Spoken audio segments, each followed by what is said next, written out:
was standing in the middle of my own living room, the original brass keys to my late father's house clenched in my hand, when a woman I'd met less than 10 minutes earlier decided to call the police on me. Not because I'd broken in, not because I was trespassing, but because I refused to give her those keys. She stood near the doorway like she owned the place, arms crossed, lips tight, phone pressed to her ear, calmly telling the dispatcher that I had stolen property from her. That was my first real introduction to Karen Whitmore, the self-appointed muscle of the Cedar Hollow Estates HOA in the quiet little town of Redwillow Ridge, Tennessee. She kept repeating the same phrase over and over, like it was some kind of magic spell. This home is under HOA authority. According to her, I wasn't allowed inside without permission. According to her, those keys didn't belong to me. When I told her no, flat, calm, and final, she smiled. That smug little smile people wear when they think power is on their side. Minutes later, red and blue lights flashed through my windows. Neighbors started gathering outside like this was entertainment. And standing there, watching my own house turn into a crime scene, I realized this wasn't about rules or paperwork anymore. It was about control. What Karen didn't know was that this call, this stunt, this moment, was the exact reason she would never set foot on my property again. If you want to hear more true stories like this, make sure you hit that subscribe button to HOA Update. And tell me in the comments, where are you watching from? The house had never been fancy, and that was part of why it mattered so much to me.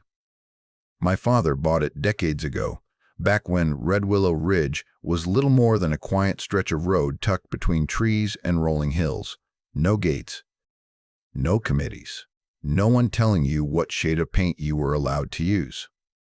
It was the place where I learned how to fix a leaky faucet, where Sunday morning smelled like coffee and old wood, where my dad swore he'd never let anyone push him around on his own land. When he passed, the house came to me clean and simple. No disputes, no shared ownership. Just a recorded deed, property taxes paid, and a set of keys that had been in our family longer than most of the neighbors had lived in town. My plan was modest. I wasn't trying to flip it or turn it into anything flashy. I wanted to fix a few things, repaint the porch, clean up the yard, and spend part of the year there. Quiet, respectful. The same way my father had lived. That's why Karen Whitmore caught me completely off guard. Our first interaction happened less than a week after I started doing light repairs. I was replacing a few loose boards on the porch when a white SUV rolled up and stopped like it had a right to be there. She stepped out with a clipboard tucked under her arm, dressed like she was heading into a business meeting instead of someone else's driveway. Her smile was tight but polite, the kind that never quite reaches the eyes. She introduced herself as part of the Cedar Hollow Estates HOA and congratulated me on joining the neighborhood. I remember correcting her, telling her I hadn't joined anything, that this house had been in my family since long before Cedar Hollow Estates existed. She nodded along, still smiling, and said something that immediately made my stomach tighten. "Oh, we absorbed the older properties," she said casually. "It's all under HOA authority now." At first, I thought it was a misunderstanding. I asked her what she meant, and she flipped through her clipboard, pointing out things like my porch color not matching community standards, my driveway being too visibly worn, and my yard needing approved landscaping. None of it made sense. I hadn't signed anything. I hadn't been notified of any change. And as far as I knew, an HOA couldn't just decide to take control of a property because it felt like it. I told her I'd look into it. That seemed to satisfy her for about 5 minutes. The emails started first, friendly on the surface, loaded with language about compliance timelines and neighborly cooperation. Then came the letters. Official-looking envelopes warning me about violations I didn't recognize, referencing rules I'd never agreed to. Each one ended with the same subtle threat about fines and enforcement if I didn't respond. Confusion turned into irritation pretty quickly. I dug out my paperwork, reread the deed, checked county records. There was nothing tying my house to Cedar Hollow Estates, no covenant, no amendment, no agreement. I figured once I showed her that, the whole thing would blow over. Instead, Karen showed up again. This time she wasn't smiling. She stood on my porch, clipboard pressed against her chest, and told me the HOA required a copy of my house keys for emergency access, fire risk, safety concerns, liability. She rattled off reasons like she'd rehearsed them. I told her no. I explained calmly that I was the sole owner, that the house was not part of the HOA, and that state law didn't allow anyone to demand keys without my consent. I expected an argument. What I didn't expect was how fast her demeanor changed. Her voice dropped. The politeness vanished. She leaned in slightly and told me that refusing cooperation never worked out well for homeowners who thought they were special. She reminded me of fines, liens, legal action, all said with a calm certainty that was meant to scare me into compliance. When I still refused, she sighed like I was inconveniencing her and said, "I tried to do this the easy way." That was when I understood the pattern. Karen didn't start with authority. She started with pressure. She tested how far she could go, how much confusion she could create, how uncomfortable she could make someone feel before escalating. If you folded early, she won. If you questioned her, she leaned harder. The rules came later, if they came at all. As she walked back to her SUV, she turned and told me I'd hear from her soon. She was right, and what came next was far worse than a letter. The pressure didn't come all at once. It crept in, subtle at first, the way a rumor spreads before anyone realizes where it started. I noticed it in small ways, conversations stopping when I walked past, neighbors who had waved a few days earlier suddenly avoiding eye contact. Then I saw the notices. Karen had started posting HOA bulletins on the community board near the entrance to Cedar Hollow Estates. My address was listed in bold letters, followed by phrases like ongoing non-compliance and potential safety hazards. No specifics. No explanations. Just enough vague language to make people nervous. When folks are told something is a safety issue, they don't ask questions. They just assume the worst. I started getting looks that felt less curious and more judgmental. One neighbor asked if everything was okay up there. Another mentioned something about fire risks and inspections. None of it was true, but that didn't seem to matter. Karen was shaping the narrative, and she was doing it in public. I decided the best way to shut it down was transparency. If this really was a misunderstanding, logic should fix it. So I showed up to the next HOA meeting. The room was packed, folding chairs lined up in neat rows, a long table at the front where Karen and the board sat like judges. As soon as I walked in, the murmuring started. I waited my turn, holding a folder with copies of my deed, tax records, and county documentation clearly showing my property was not part of the HOA. When I finally spoke, I didn't accuse anyone. I didn't raise my voice. I explained the situation calmly, laying out the facts and offering to pass around the documents so everyone could see for themselves. Karen didn't even look at the folder. She cut me off mid-sentence, telling me the meeting wasn't the place for personal disputes. When I tried again, she spoke louder, reminding everyone that the HOA board had already reviewed the matter. The other board members stared straight ahead, saying nothing. A few people shifted uncomfortably in their seats. I realized then that this wasn't about rules or governance. It was about control of the room. Karen had it, and she wasn't about to let facts get in the way. I left that meeting feeling smaller than I had walking in. The looks followed me all the way out to my car. Whatever Karen had told them, it was working. The emails intensified after that. Stronger language, shorter deadlines, references to enforcement actions that still made no legal sense. I responded once more, attaching scanned copies of my paperwork and asking, in writing, for an explanation of how the HOA believed it had jurisdiction over my house. Her reply was a single sentence: "We will proceed accordingly." A few days later, she showed up at my house again. This time, she brought another board member with her, a man who didn't say a word but stood just behind her shoulder like backup. They didn't knock. They walked straight up onto my porch like they belonged there. Karen announced, loudly enough for nearby neighbors to hear, that I was illegally occupying the property and refusing to comply with HOA regulations. She said it like it was a fact already decided, not an accusation. I told her to leave. She smiled again, that same smug expression from before, and said she was simply documenting the situation. I pointed out, clearly and firmly, that she was trespassing. That seemed to amuse her. When I refused, once more, to hand over my keys or acknowledge her authority, she tilted her head and said the words I'll never forget. Fine. We'll let the authorities sort it out. There was no shouting, no dramatic scene. Just that calm, confident threat, delivered like she was doing me a favor. She turned and walked away, her companion following without a glance in my direction. I didn't think she'd actually do it. I figured it was another bluff, another pressure tactic meant to scare me into backing down. People don't really call the police over something like this. At least, that's what I told myself. I was wrong. Less than an hour later, I heard the sirens. Red and blue lights spilled across the front of the house, reflecting off the windows like something out of a crime show. I stepped outside to see 2 patrol cars parked at the curb and Karen standing off to the side, arms crossed, watching like she'd been waiting for this moment. Neighbors gathered in small clusters, whispering, pointing. The officers approached me carefully, asking questions that made my stomach drop. Apparently, a report had been filed claiming I had stolen keys and was occupying a home without permission.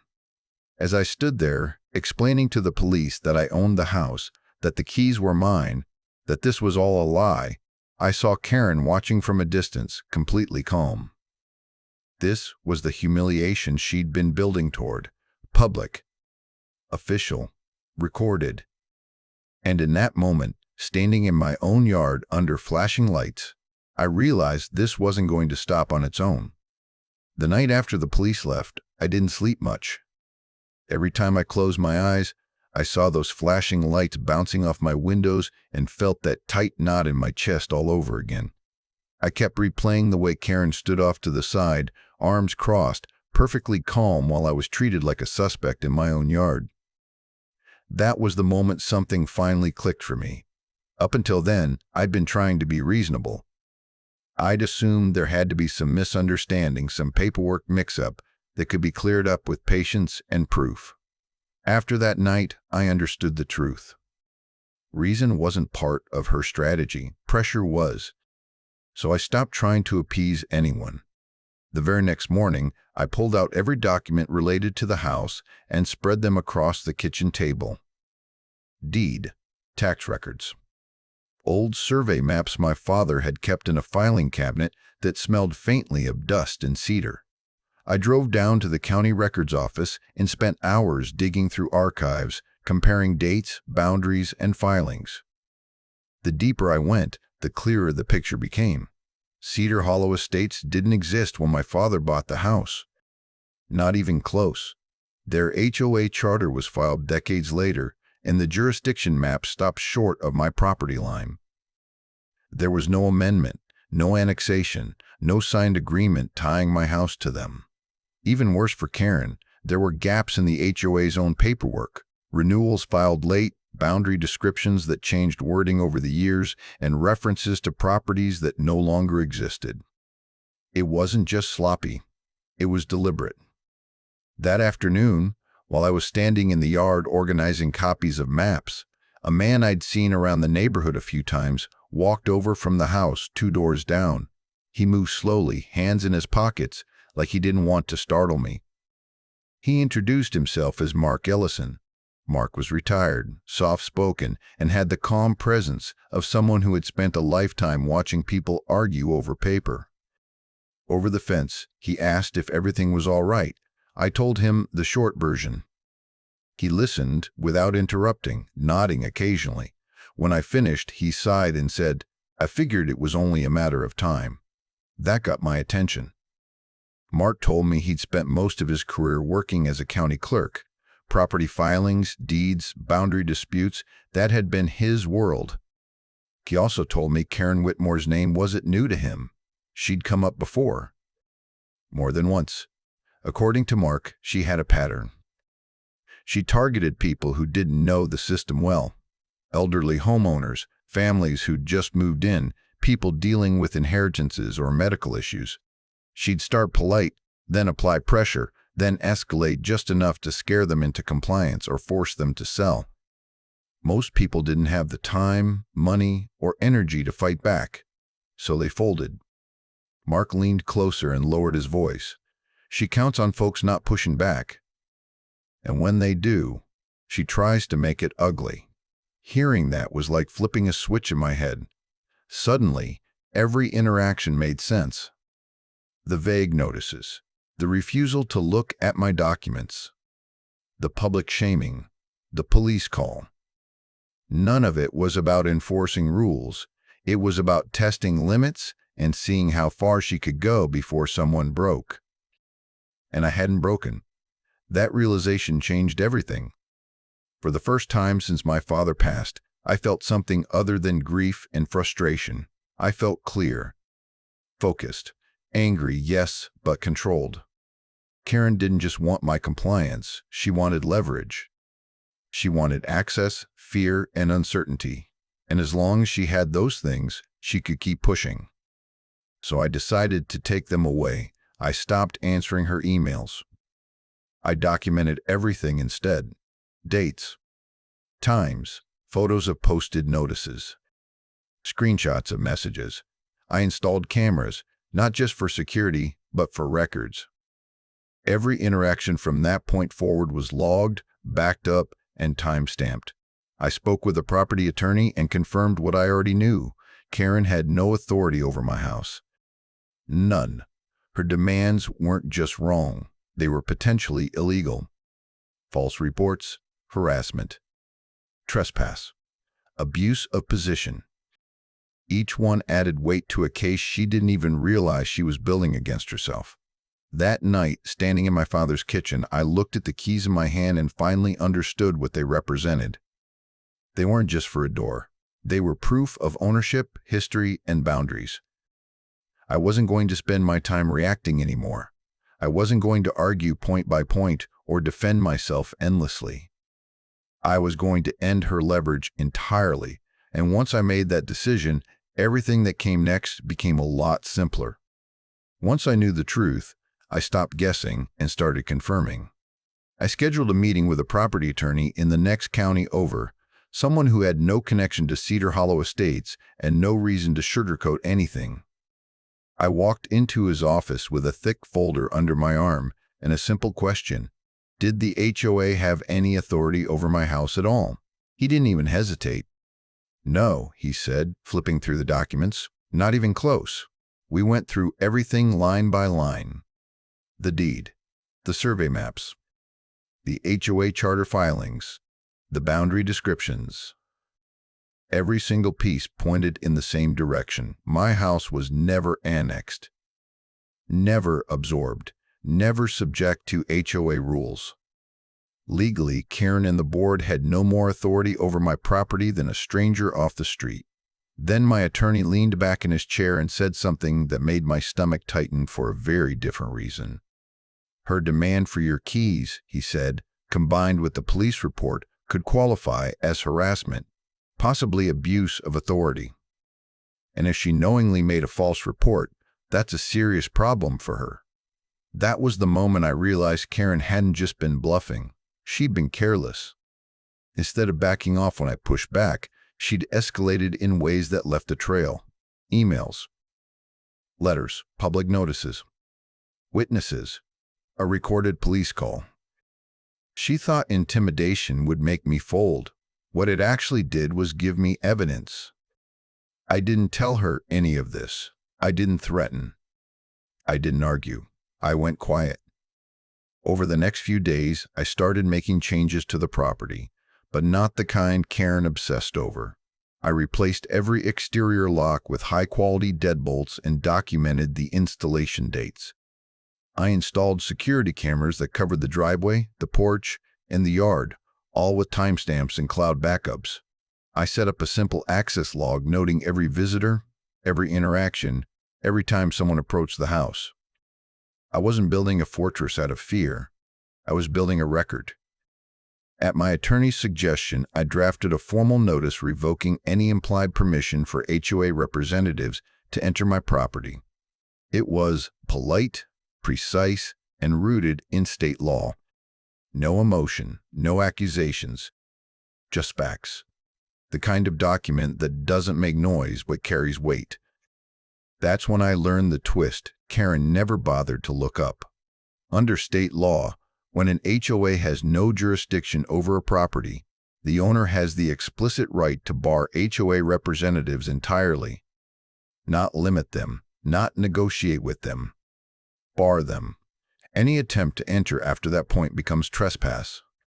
Any attempt to enforce rules becomes harassment, and any further misuse of authority opens the door to legal consequences. Karen had been acting like she held power because most people never checked. She never expected someone to read the statutes, consult an attorney, and document everything. Her whole strategy depended on ignorance and fear. I spent an entire evening making copies. One set for my records, one for my attorney, one for the county, just in case. Then I prepared a certified letter addressed directly to Karen Whitmore and the Cedar Hollow Estates HOA board. The letter was simple and devastating. It stated that my property was not, and had never been, subject to HOA authority. It cited the exact statutes confirming my right to exclude HOA representatives. It formally revoked any implied permission to enter the property. It demanded that all attempts at enforcement, communication, or contact cease immediately, and it warned that any further action would be documented and pursued through legal channels. No insults, no threats. Just the truth, laid out clean and unmistakable. I sent it certified mail, return receipt requested. When I dropped it into the mailbox, I didn't feel anxious. I felt calm. For the first time since Karen had shown up with her clipboard, the balance had shifted. She could no longer rely on confusion. She could no longer hide behind vague authority or public pressure. She had a piece of paper coming her way that stripped all of that power out from under her. And the moment she signed for that letter, everything changed. Karen didn't respond to the letter the way a reasonable person would. She didn't call to clarify. She didn't ask her own attorney for advice. She exploded. Within days, the neighborhood felt different again, but this time the tension ran in the opposite direction. Emergency HOA meetings were suddenly being announced with less than a day's notice. Flyers showed up on doors warning about serious concerns and ongoing investigations. My name wasn't always written out, but everyone knew who she was talking about. According to Karen, I was hiding something. She told people I'd refused inspections, that I'd blocked HOA access because I had violations I didn't want discovered. She hinted at safety risks again, using words like liability and danger, just vague enough to let imaginations fill in the blanks. It was the same tactic as before, only louder and more desperate. This time, though, people asked questions. Mark told me neighbors were starting to compare notes. A few of them remembered similar stories, similar threats, similar letters. Karen's panic was showing, and panic makes people sloppy. Then she made her last mistake. I wasn't home that afternoon when my phone buzzed with a motion alert. I opened the camera feed and saw Karen standing in my driveway, flanked by another board member and a man holding a toolbox, a locksmith. She was pointing at my front door, talking fast, clearly giving instructions like she was still in charge. I drove back immediately, heart pounding but mind clear. By the time I arrived, they were already on the porch. Karen announced that the HOA was exercising its authority to secure the property due to non-compliance and alleged safety issues. She said it loudly, projecting confidence, making sure anyone nearby could hear. The locksmith looked uncomfortable, glancing between her and the door like he knew something wasn't right. I told them to leave. Karen scoffed and waved the letter I'd sent her, folded and creased like it was meaningless. She said the HOA didn't recognize my claims and that they were proceeding anyway. When I reminded her she was trespassing, she smiled and told the locksmith to continue. He didn't. He asked for proof of ownership or a court order. Karen snapped at him, insisting her HOA authority was enough. That's when I told him, calmly, that the HOA had no jurisdiction and that I'd formally barred them from the property. I showed him a copy of the notice and offered to call the police myself if necessary. Karen beat me to it. She called them, confident this would go the same way it had before. But it didn't. When the officers arrived, their approach was different from the start. Less suspicion, more caution. They asked questions instead of making assumptions. I handed them copies of the deed, the certified letter, and the documentation I'd prepared. One of the officers stepped aside to read it carefully. The other spoke quietly with the locksmith. Karen kept interrupting, raising her voice, insisting this was an HOA matter and that I was obstructing enforcement. The more she talked, the worse it sounded. Finally, one of the officers turned to her and asked a simple question. "Do you have any legal authority over this property?" She hesitated. That pause was everything. She tried to argue, tried to explain, but without paperwork to back it up, her words fell flat. The officer informed her that she had been officially notified to stay off the property and that continuing to interfere could constitute trespass. The locksmith packed up his tools and left without a word. Karen's face flushed red. She wasn't just losing control of the situation, she was losing her audience. Neighbors had gathered again, but this time they weren't whispering. They were watching closely, paying attention. As the officers wrapped up, one of them warned Karen that further false reports could have consequences. Real ones. She stood there, stiff and silent, clutching her clipboard like it could somehow restore her authority. When they finally left, the yard fell quiet in a way it hadn't for weeks. Karen didn't say anything as she walked back to her car. She didn't look at me. She didn't look at the neighbors. The confidence was gone, replaced by something closer to fear. Standing there, watching her drive away, I knew the balance had shifted for good. She played her last card, and it hadn't worked. And for the first time, Karen Whitmore realized she was no longer in control of the game. The meeting was supposed to be routine. That's how Karen advertised it anyway. A special community discussion, scheduled on short notice, with just enough urgency in the wording to pull people out of their homes after dinner. But everyone could feel it. This wasn't routine. This was a reckoning. The room was fuller than I'd ever seen it. Folding chairs stretched to the walls. Neighbors stood along the back, arms crossed, whispering to one another. Karen sat at the front table with the board, posture rigid, chin lifted like she could still stare this situation into submission. Her clipboard was there, of course, placed carefully in front of her like a badge. I didn't sit alone this time. My attorney sat beside me, calm and composed, a thick binder open on the table in front of him. Mark Ellison was a few rows back, nodding to me as I took my seat. Others I recognized too. Faces that had avoided me weeks earlier now looked curious, even supportive. The air felt charged, like everyone knew something important was about to happen. Karen opened the meeting with a familiar speech about safety, compliance, and community standards. She spoke confidently, but there was an edge to it now. Her eyes kept flicking toward my attorney, then back to the crowd. When she finally invited discussion, my attorney stood up. He didn't raise his voice. He didn't accuse. He simply started laying out facts. He explained, clearly and slowly, that my property was not subject to Cedar Hollow Estates HOA authority. He showed the original deed, the boundary maps, the charter filings, and the lack of any legal annexation. He pointed out the dates, the discrepancies, the missing links that Karen had hoped no one would ever check. The room went quiet. Then he moved on to her actions, the demand for keys, the repeated notices, the unannounced visits. the locksmith incident, the police report.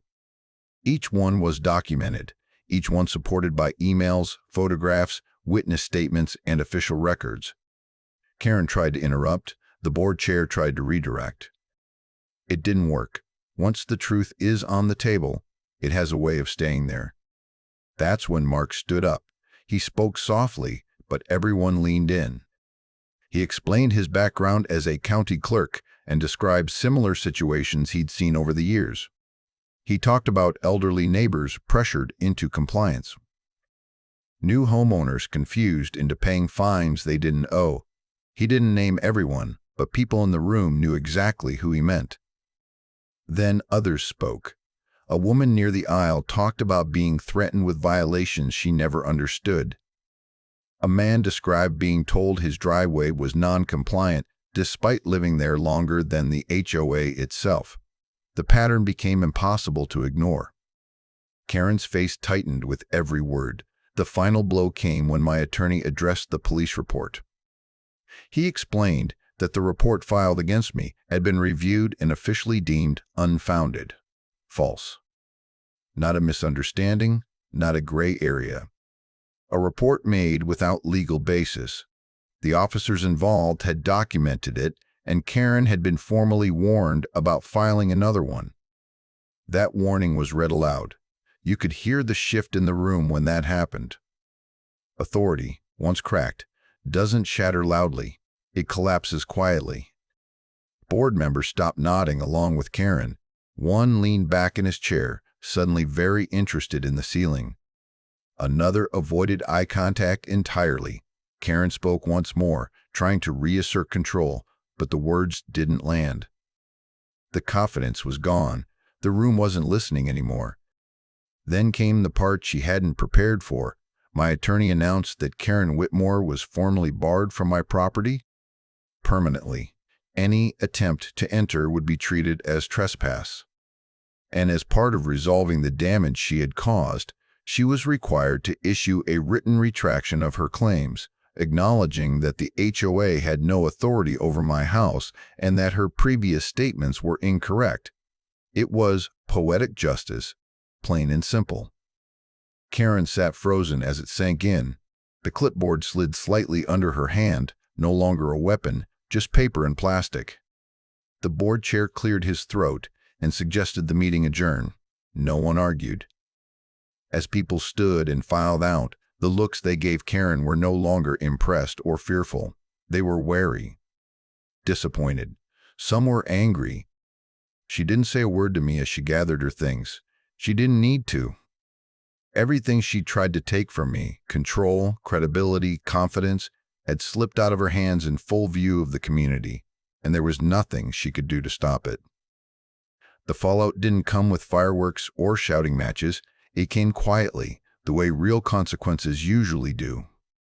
In the weeks after that meeting, things around Cedar Hollow Estates started to change, almost imperceptibly at first, then all at once. Karen Whitmore stopped showing up. At first, people assumed she was just lying low, letting the noise die down, but then the emails from her stopped. The notices stopped. The tone of HOA communication shifted overnight from aggressive and urgent to cautious and carefully worded. A short message went out saying the board was reviewing governance procedures. No names mentioned, no explanations offered. A few weeks later, it became official. Karen resigned. There was no dramatic announcement, no apology to her. Just a brief line buried in a monthly update stating that she was stepping down for personal reasons. The same people who once nodded along to her every word now pretended they hadn't noticed how much power she'd wielded for so long. Not long after that, the HOA quietly revised its boundary maps. New versions were circulated clarifying which properties were and were not under their authority. My address was nowhere to be found. Neither were a few others that, it turned out, had been wrongly included for years. The fines disappeared too. Neighbors started comparing letters and realizing they weren't alone. Several people who had been pressured into paying penalties or making changes they didn't need to make suddenly received notices dismissing those fines. No explanation, no acknowledgement of wrongdoing. Just a quiet reversal, as if hoping no one would look too closely at why it was happening.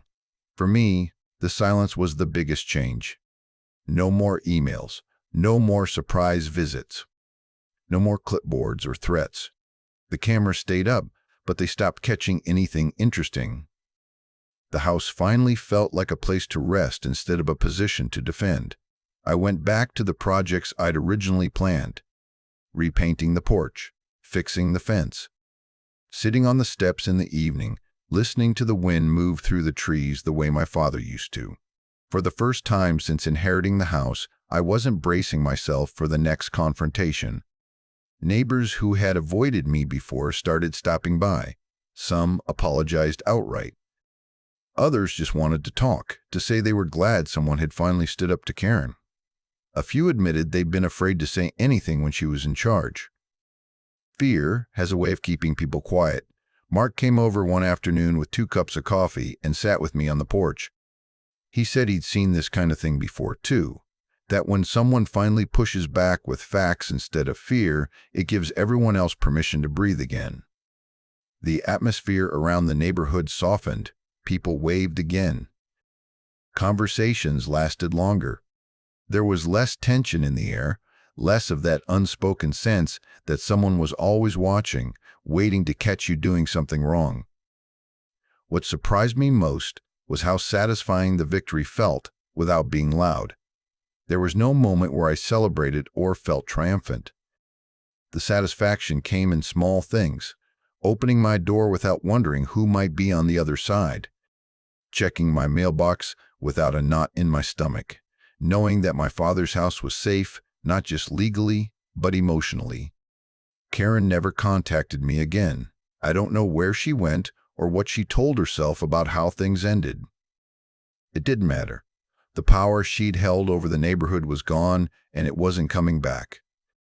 The house became what it was always meant to be: not a symbol, not a battlefield, just a home. And standing there one evening, watching the sun dip behind the trees, I realized that sometimes the best victories are the quiet ones, the kind that restore peace instead of taking it away. Looking back on everything that happened, what still stands out to me isn't the threats or the meetings or even the police lights flashing outside my house. It's how much power fear has when people don't question it. Karen didn't succeed because she had the law on her side. She succeeded for as long as she did because people stayed quiet, assumed she knew what she was doing, and didn't want the trouble that came with pushing back. I came closer than I liked to admit to giving in. There were nights when it would have been easier to hand over the keys, sign whatever she put in front of me, and make the problem go away. Grief has a way of draining your energy, and dealing with constant pressure on top of that can make anyone want peace at any cost. I'm glad I didn't do it. What I learned is that bullies rely on 3 things: fear, confusing paperwork, and silence. Take any one of those away and they lose their grip. Take all 3 away and they collapse fast. The locks I installed weren't just about keeping someone out. They were about drawing a line, about saying this far and no further. The house taught me something my father always tried to explain, but I never fully understood until now. Ownership isn't just about deeds and keys. It's about boundaries and the willingness to defend them calmly and clearly. If sharing this helps even one person stand up to someone who's overstepping their authority, then it was worth telling. If you want to hear more true stories like this, make sure you hit that subscribe button to HOA Update and tell me in the comments, where are you watching from?